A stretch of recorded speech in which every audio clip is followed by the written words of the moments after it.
Thank you, Madam Speaker. I rise today honoured to be joining my many parliamentary colleagues to pay tribute to the Honourable Edward Gough Whitlam, QC AC. Gough's passing has led us all to reflect on his leadership and the outcomes of his time as Prime Minister of this country. It has taken many of us on a nostalgic journey back to our collective past. For me, that nostalgia is of my childhood. The dismissal of the Whitlam government is my first political memory. I rang a close friend on the morning of his passing. She felt his passing marked the last shreds of her childhood now gone. Under Gough Whitlam, politics entered popular culture. The It's Time slogan and the television advertisement broke new ground. The song rang out from televisions across the nation, and it still echoes down the years. I cannot see a man in a skivvy and not hum it. I cannot hear it and not visualise a man in a skivvy. That advertisement marked a change of course for this country. As so many have said, Australia became a kinder, prouder, more outward-looking nation, a nation that embraced its own stories and shared them with the world. We became more inclusive, as attested to by many in this chamber. Gough embraced our migrant community and our Indigenous community in a national hug that changed the way we related to one another. His passing sent the nation on a nostalgic journey, but it has done more than that. It has awoken us. Through the recounting of his great contribution in progressing our nation, we recognise that some battles that we thought were already won, for fairness, for inclusion, for a generous, aspirational society, are recurrent battles that must be fought and won over and over again. His passing is therefore a timely reminder of what was hard fought and that what we have taken for granted can so easily be swept away. In a very special way, in his passing, Gough serves his country and his party. He reminds us of who we are and what we strive to become.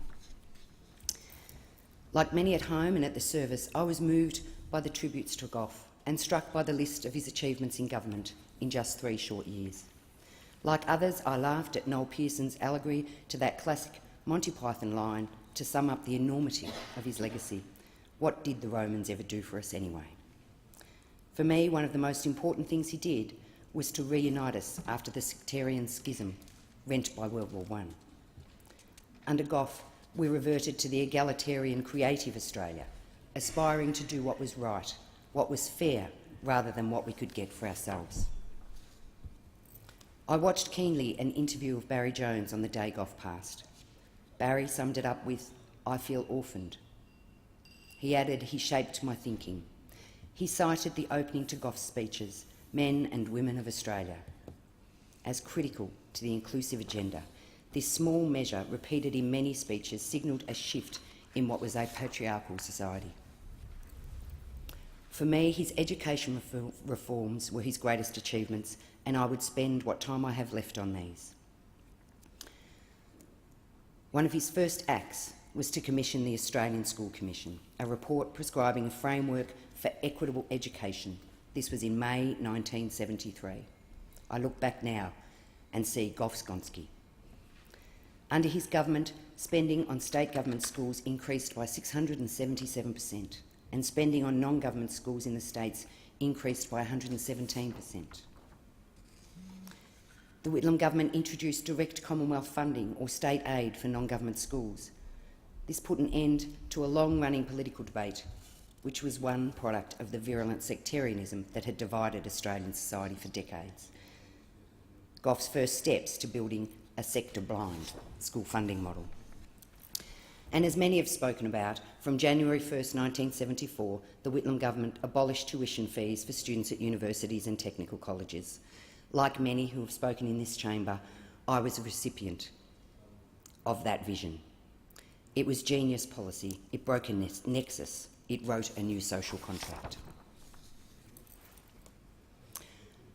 Vale Gough Whitlam, the mountain ash of Australian politics, a great Prime Minister, great in stature, both literal and figurative, great in intellect, a great orator, a great reformer.